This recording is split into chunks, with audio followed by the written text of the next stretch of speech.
seeing the people, he felt what for them? Compassion. The Greek construct here is very instructive. The Greek construct is his, you might have an old King James that says his kidneys moved. Another one might say, a marginal note, his bowels moved. Didn't mean he needed to excuse himself to go to the men's room. What it means is that Jesus' guts were churning. That's what that means. Jesus experienced a physical, visceral reaction to all of the people everywhere he went. Why? Because they were distressed and dispirited like sheep without a what?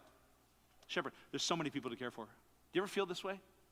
I travel a lot. I see masses of humanity. All these people going to perish without Christ. All of the need. You talk about trafficking. You talk about the issues where, like this morning on your way here, just as one of a gazillion examples, you passed by countless numbers of women and children who are being trafficked and sinned against right now while we're sitting here. It's happening right now. You drove past abortion clinics where the murder of children is happening right now. Jesus, everywhere he went, he saw utter lostness, and not just the lostness of people that will perish without Christ, but lost people acting like lost people. And who's supposed to help them? Who are the people that have the Word of God? The people that just called him satanic. There's nobody here to help. Jesus has just walked in, and he's looking at the whole thing going, from a human perspective, where do you start? And his guts move. He churns on the inside.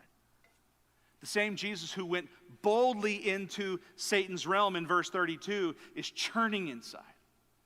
The same Jesus who has authority over all things, his gut is wrenched. And just like the grief, do we ache, do we cry, which drives us to be bold. But you see, the boldness that we have isn't some audacious, spiteful thing. It is the answer to the prayer Jesus taught us to pray. Look at verse 37. He said, the harvest is plentiful, but the workers are few. Therefore, beseech literally means beg the Lord of the harvest to send out workers into his harvest. Beg, beg, beg, beg, beg.